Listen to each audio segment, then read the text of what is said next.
평생 자신이 일본인 핏줄이라 믿고 살아온 미국 스타가 있습니다.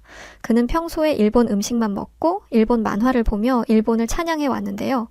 어느 날 갑자기 그가 사실은 한국 혈통이었다는 것이 밝혀지며 그의 인생은 하루아침에 뒤집어져 버렸다고 합니다. 대체 그에게 무슨 일이 일어난 것인지 지금 바로 이야기해 드릴게요. 안녕하세요. 저는 미국인이자 할리우드의 조연 배우인 스튜어트라고 합니다. 여러분, 평생 믿어온 자신의 정체성이 하룻밤 사이에 무너진다면 어떠실 것 같나요?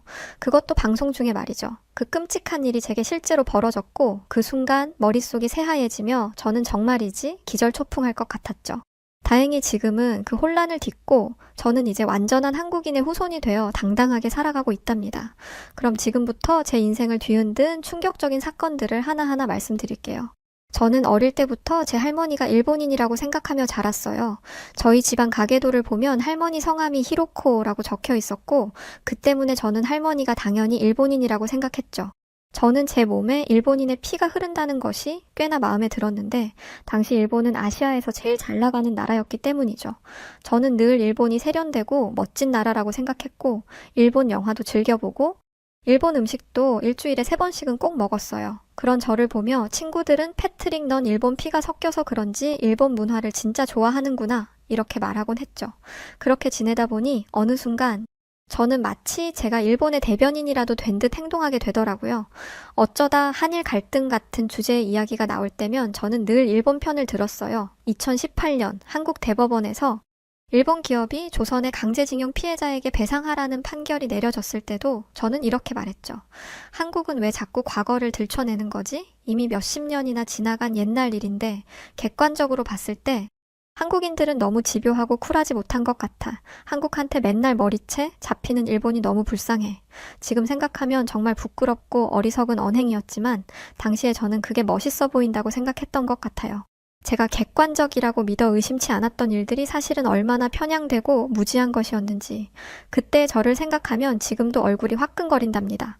쥐구멍이 있다면 당장이라도 숨어 들어가고 싶을 정도죠. 하지만 그때 당시에 저는 제가 틀렸다는 생각을 전혀 하지 못했어요. 그러던 어느 날 제 인생을 뒤흔든 사건이 일어났습니다. 그때 저는 연예인의 가족사를 소개하는 스타의 숨겨진 이야기라는 관찰 예능 프로그램에 출연하게 되었는데 저는 드디어 내 일본인 조상님을 대중에게 자랑할 기회다라는 생각에 들떠 있었어요. 하지만 그날 밤 MC의 입에서 한 충격적인 이야기가 흘러나왔고 그렇게 제 인생은 송두리째 뒤집히고 말았죠. 패트릭 씨, 놀라지 말고 들으세요. 저희가 확인해보니 당신의 할머니는 일본인이 아니라 한국인이셨습니다. 그 순간 시간이 멈춘 것만 같았어요. 저는 마치 번개를 맞은 듯 그 자리에 얼어붙어 버렸죠. 뭐라고요? 아니, 그럴 리가 없어요. 분명 뭔가 착오가 있는 거겠죠. 그게 말이 됩니까? 제 할머니 이름은 히로코였다고요. 그러자 MC는 안타까운 표정으로 천천히 고개를 젓더니 이렇게 말하더군요. 맞아요. 히로코는 일본 이름이에요. 하지만 당시는 대부분의 한국인들이 일본식 이름을 강제로 사용해야 했던 암울한 시기였어요. 패트릭 씨, 당신 할머니의 본명은 김자, 해자, 숙자이셨습니다. 김혜숙, 이게 당신의 할머님 이름이에요. 그 말을 듣는 순간 일본의 대변인 역할을 자처하며 살아왔던 제 지난 삶이 마치 주마등처럼 스쳐 지나가며 저는 참을 수 없는 부끄러움을 느꼈답니다. 일본 문화에 대해 자랑스럽게 떠들어대던 순간들, 한국과 일본의 역사 갈등에서 늘 일본 편을 들었던 기억들이 이제는 마치 날카로운 칼날처럼 제 가슴을 파고들었죠. 부끄러움이 물밀듯이 밀려왔고 그 무게에 숨이 막힐 것만 같았어요. 내가 대체 무슨 짓을 한 거지? 그동안 난 내 핏줄을 배신하고 있었던 건가? 이 죗값을 어떻게 치러야 하지? 아니 그것보다 돌아가신 할머니께 죄송해서 어떻게 해? 할머니를 포함한 모든 한국인들이 일본 때문에 과거에 겪었을 고통과 슬픔을 생각하니 눈물이 왈칵 쏟아졌어요. 그동안 제가 그들의 아픔을 무시하고 살아왔던 것만 생각하면 죄책감에 숨조차 제대로 쉴 수 없었죠. 그 순간 저는 방송 촬영 중이라는 것도 잊은 채 그저 흐느낄 수밖에 없었답니다. 동시에 저는 이제부터라도 제 뿌리를 올바로 알아가야겠다는 결심을 하게 되었어요. 우선 저는 일주일 동안 집 밖으로 한 발자국도 나가지 않은 채 오로지 한국에 대해 공부하는 데 모든 시간을 쏟아부었어요. 그런데 시간이 갈수록 제 가슴에서 참을 수 없는 부끄러움이 솟구치더군요. 특히 위안부 피해자 할머니들의 이야기와 일본의 사도 광산에서 강제 노역을 했던 한국인들의 안타까운 이야기를 알게 되었을 때는 가슴이 찢어지는 듯 했어요. 이렇게 끔찍한 일들이 있었는데 난 어떻게 일본 편을 들 수 있었지? 부끄러움과 죄책감, 그리고 일본에 대한 분노가 뒤섞인 복잡한 감정이 저를 집어삼키는 듯 했어요. 이런 것도 모르고 일본을 찬양했던 과거의 무식한 제가 정말 죽을 만큼 미웠죠. 할 수만 있다면 과거로 돌아가 일본이 좋다고 떠들어대던 제 입을 때려주고 싶었죠.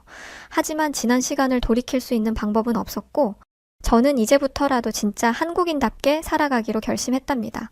그렇게 결심을 하고 난 뒤 저는 망설임 없이 동네에 있는 한식당으로 향했어요. 그곳은 그동안 수없이 지나쳤지만 한 번도 들어가 본 적은 없던 할매 청국장이란 가게였죠.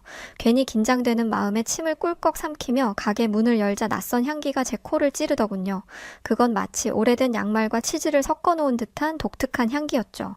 순간 저는 뒤돌아 나가고 싶은 충동에 사로잡혔어요. 그런데 바로 그때 주름진 얼굴의 할머니가 환하게 웃으며 어서 오라고 저를 반갑게 맞아주시더군요.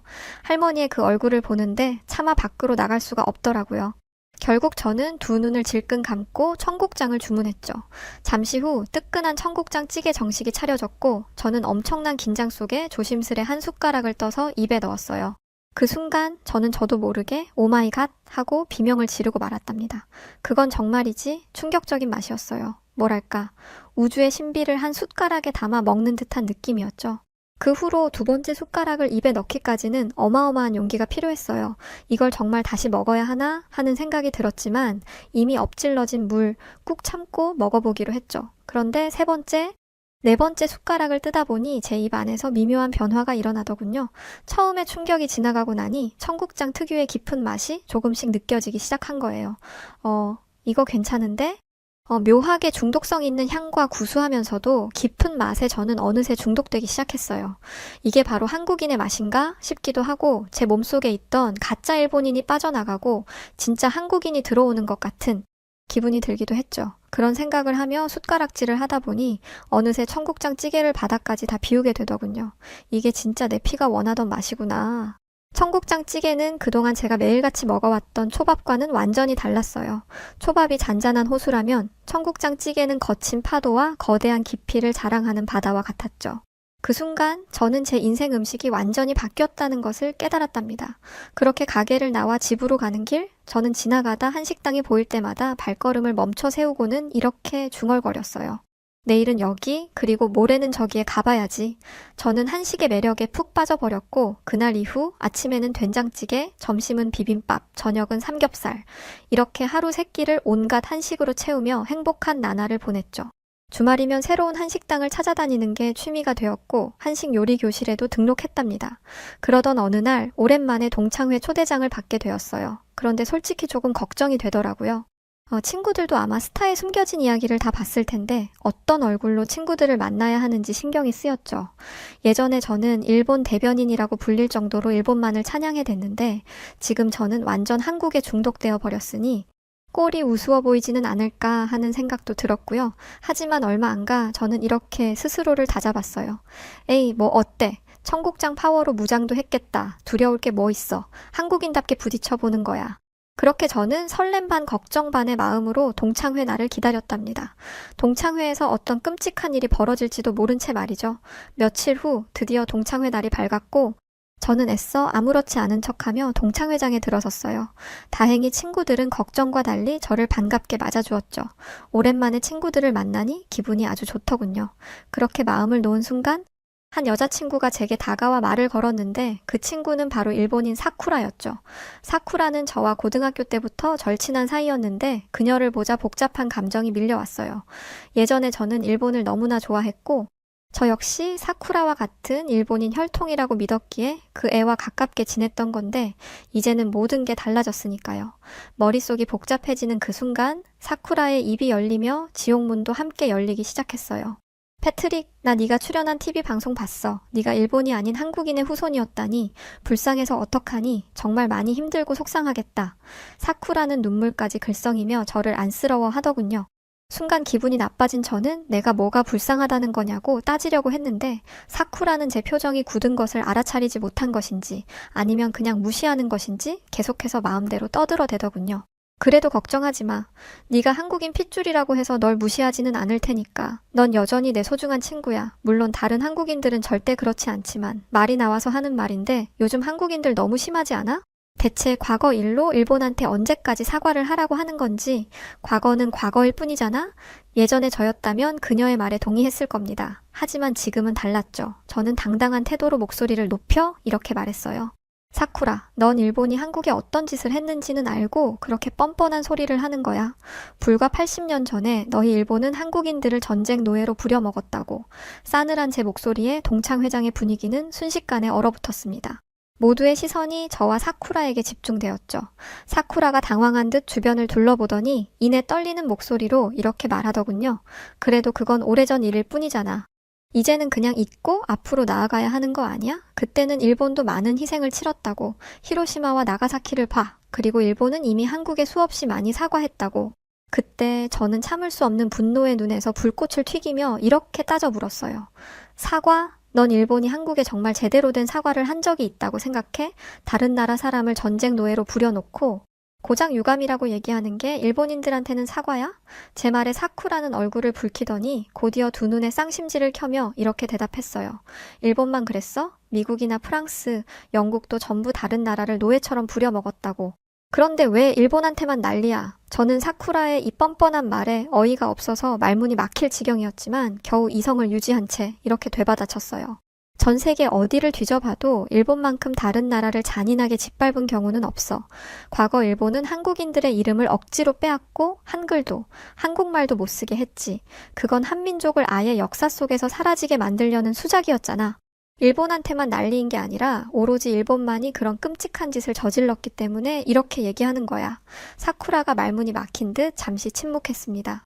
하지만 이대로 질 수는 없다고 생각한 것인지 곧 다시 입을 열더군요. 그래도 요즘 우리 일본은 달라졌어. 이제는 한국과 평화로운 관계를 만들려고 노력하고 있단 말이야. 그런 일본에게 생트집을 잡는 것은 한국이라고. 이 말을 들은 저는 한숨을 쉬며 이렇게 일침을 날렸죠. 네가 지금 감히 평화를 입에 올려? 그럼 독도 문제는 어떡할 건데? 일본은 지금도 계속해서 한국의 고유한 영토인 독도를 자기들 것이라 주장하는데 그게 평화를 원하는 태도야? 게다가 너희는 아직도 야스쿠니 신사에 참배를 하고 있지. 전범들을 영웅으로 모시면서 대체 무슨 평화를 바란다는 거야? 그러자 사쿠라는 이를 악물고 저를 노려보더니 이렇게 소리치더군요. 그래도 한국은 일본에 비해 뒤처진 나라잖아. 한국은 노벨상 수상자도 없는 거 다 알아. 사쿠라의 말에 저는 감정이 북받쳐 올라 이렇게 소리쳤습니다. 사쿠라 너 그거 알아? 일본이 생명공학과 화학 분야에서 노벨상을 받을 수 있었던 건 전부 과거 일제강점기에 한국인들을 대상으로 각종 끔찍한 실험을 해댔기 때문이야. 넌 그렇게 역겨운 실험 자료를 기반으로 받은 노벨상이 자랑스러워? 이어서 저는 한국이 일본에 비해 뒤처진 나라라는 사쿠라의 말에 반박하기 시작했어요. 한국은 일본에 철저하게 짓밟힌 뒤에도 무려 반세기 만에 세계 10위권의 경제 대국이 된 나라야. 넌 감히 그런 한국을 향해 뒤처졌다고 말했지? 그럼 한국산 드라마, 한국산 전자제품, 한국산 AI 기술에 열광하는 일본은 대체 뭔데? 제 말이 끝나자마자 사방에서 수군거리는 친구들의 목소리가 들려왔습니다. 방금 패트릭이 한 말, 저거 진짜 사실이야? 한국이 그렇게 대단하다고? 그런데 사쿠라는 왜 저래? 요즘 일본 경제가 망하기 직전이라더니 잘 나가는 한국한테 열등감 느끼는 것 아니야? 그렇게 친구들의 수군거림이 계속되자 사쿠라는 더 이상 버티지 못하고 서둘러 자리를 떠버렸어요. 뒤돌아보지도 않고 마치 도망치듯 동창회장을 나서는 그 애의 뒷모습은 너무 초라해 보였죠. 그 순간 제 마음속엔 묘한 감정이 들었어요. 승리감도 있었지만 씁쓸함도 함께 느껴졌죠. 저는 사쿠라가 싫었던 것이 아니라 일본 정부가 하고 있는 행태가 잘못되었다고 생각한 것인데 오랜 시간 잘못된 역사를 배운 터에 사쿠라가 저런 생각을 갖고 있었을 테니까요. 괜히 오랜 친구가 역사 문제로 저와 말다툼하고 나갔다 보니 마음이 좋지 않았습니다. 그때 옆에 있던 친구 한 명이 조심스럽게 말을 걸어오더군요. 패트릭, 사실 나는 일본이 한국을 식민 지배했다는 것은 알고 있었는데 난 그저 한국이 요즘 잘 나가는 나라라고만 생각했지 그 뒤에 그렇게나 슬픈 역사가 있는 줄은 꿈에도 몰랐어. 그러자 다른 친구들도 이 의견에 동참해오기 시작했어요. 나도 그래. 일본이 한국을 지배했을 때 얼마나 많은 사람들이 죽고 상처를 받았는지 정말 몰랐어. 한국 사람들 정말 힘들었겠다. 저는 친구들의 말이 이어질수록 마음 한구석에서 무언가 뜨겁게 일렁이는 걸 느꼈어요. 한국이 겪은 고통의 역사는 명백한 사실임에도 불구하고 이렇게 많은 사람들이 몰랐다는 사실에 충격을 받았죠. 이어서 저는 유대인들이 독일에 의해 받았던 고통은 전 세계 사람들이 너무나 잘 알고 있다는 것이 떠올랐어요. 대부분의 사람들은 유대인이 겪었던 일들을 안타깝게 여기고 연대의 목소리를 내고 있죠? 그런데 한국의 역사는 그렇지 못해요. 수백만 명의 사람들이 목숨을 잃고 고문당했는데도 그 사실을 제대로 알고 있는 사람은 별로 없죠. 독일의 침략과 나치의 만행에 대해선 누구나 다 알고 공감하는데 한국은 여전히 그저 일본이 잠깐 지배했었지 정도로만 인식되는 현실에 저는 너무나도 안타까웠어요.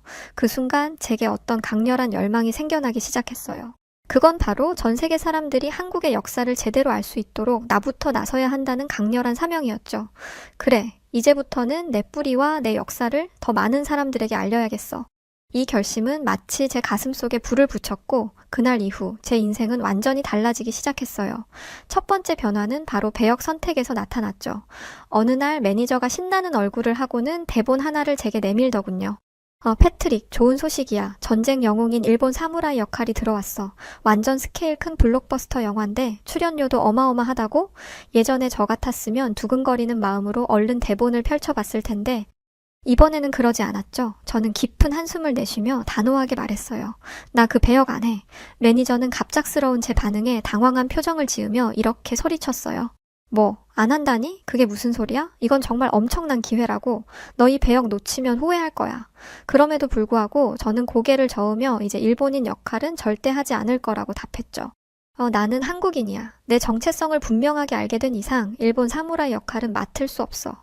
일본은 한국에 아직 사과조차 제대로 하지 않았는데 한국 핏줄인 내가 일본을 미화하는 배역을 맡는 것은 말도 안 되는 일이지. 이제 나는 내 정체성을 지키고 한국의 역사를 알리는 배역에만 집중할 거야. 그게 내 길인 것 같아. 매니저는 제 결연한 태도에 어쩔 수 없다는 듯 한숨을 내쉬며 한국인 배역을 찾아오겠다고 하더군요. 하지만 여기는 미국, 헐리우드였고 여기서 한국인 배역을 찾기란 쉬운 일이 아니었어요. 몇 주가 지나도 좋은 소식은 들려오지 않았죠. 그래도 저는 괜찮았어요. 비록 당장 눈에 보이는 어떤 결과물은 없었지만 이렇게 노력하는 과정 자체가 의미 있다고 생각했으니까요. 언젠가는 기회가 올 거야. 그때를 위해 지금 준비하는 거지. 이렇게 생각하며 저는 한국 영화와 드라마를 보며 한국어 공부도 하기 시작했어요. 가끔 마음이 불안해질 때면 청국장 한 그릇을 먹으며 나는 한국인의 핏줄이니 한국인답게 끈기 있게 이겨내자고 마음을 다잡았죠. 그렇게 하루하루를 보내던 어느 날 갑자기 세상이 변하기 시작했어요. 어느 순간부터 TV만 켜면 온통 한국 영화와 드라마 얘기뿐이었죠. 거리를 걸으면 한국말이 심심치 않게 들려왔고 카페에서는 한국 아이돌들의 노래가 흘러나왔어요. 마치 거짓말처럼 한국 문화가 마치 태풍처럼 미국을 휩쓸게 된 거죠.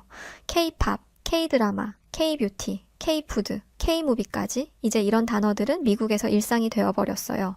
그러면서 한국 배우들이 주연으로 대박 영화에 캐스팅되는 일도 늘어났죠. 저는 가슴이 벅차올랐어요. 그동안의 노력이 헛되지 않았다는 느낌이 들었죠. 제가 그토록 바라던 변화가 실제로 일어나고 있었으니까요. 이제 얼마 안 있으면 내 차례가 올 수도 있겠어. 저는 그런 희망에 부풀어 더욱 열심히 오디션 준비를 했어요. 제 한국어 실력은 날로 늘어갔고 한국 배우들의 연기도 연구하며 저만의 스타일을 만들어갔죠.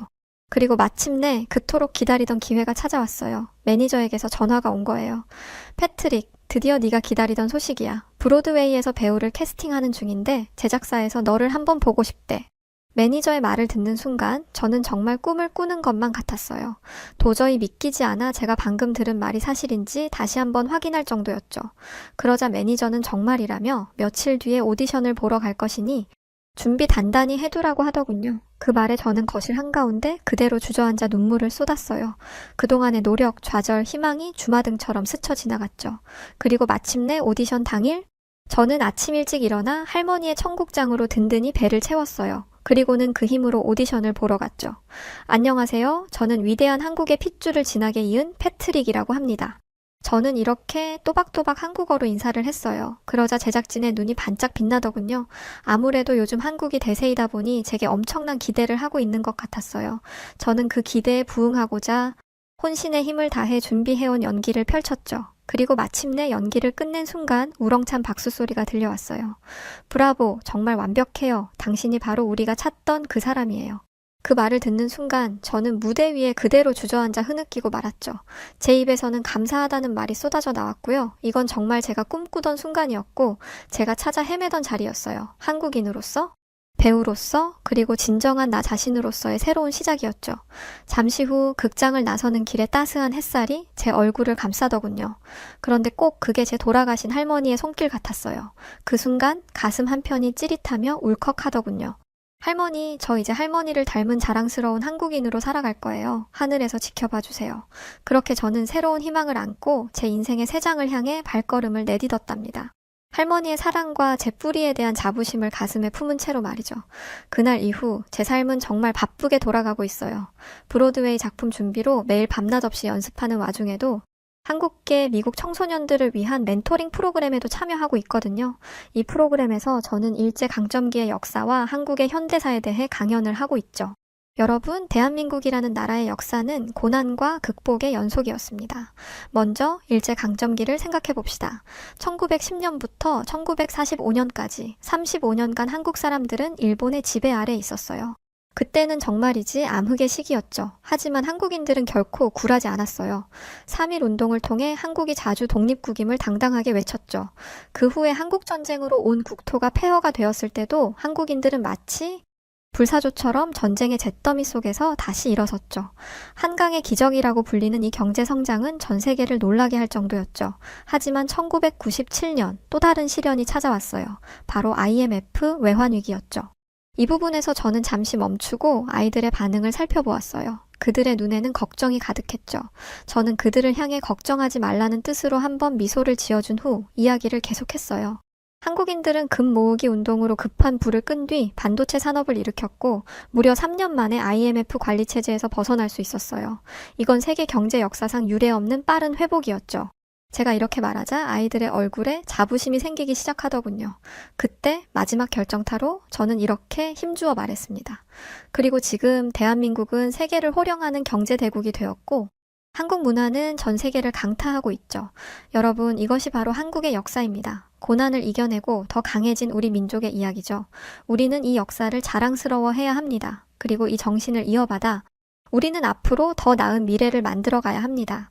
그렇게 강연을 마치자 우레와 같은 박수가 쏟아졌는데 그때 17살쯤 되어 보이는 한국계 미국인 소년이 자리에서 벌떡 일어나더군요. 오늘 강연 너무 감동적이었어요. 사실 저는 제가 한국계라는 것이 부끄럽고 싫었거든요. 학교 친구들이 자꾸 놀려서요. 한 번은 수학이랑 과학 시험에서 만점을 받았는데 친구들이 넌 역시 한국인이라 그런 과목을 잘하는구나? 이렇게 말하더라고요. 마치 제 노력은 중요하지 않고 그저 인종 때문인 것처럼요. 그때 부끄럽지만 저는 제가 한국인이라는 게 너무 창피했어요. 왜 나는 한국인인 걸까? 그냥 평범한 미국인이었으면 좋겠다. 이런 생각도 많이 했고요.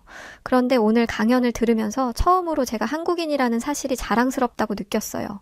일제강점기의 고통을 이겨내고 전쟁의 폐허에서 다시 일어선 민족이라니 정말 대단해요. 저는 따뜻하게 미소 지으며 한국인들은 정말 대단한 사람들이라고 그 피가 너의 몸에도 흐르고 있으니 자부심을 가지라고 말했죠. 그러자 소년의 눈에서 결연한 빛이 번쩍이더군요. 저 이제부터는 한국인으로 당당하게 살 거예요. 그리고 언젠가는 노벨상을 받는 과학자가 될 거예요. 어렵다는 건 알아요. 하지만 한국인의 정신으로 열심히 노력하면 해낼 수 있을 것 같아요. 그리고 언젠가 진짜 노벨상을 받는 날 저는 한국인이라고 아주 크게 외칠 거예요.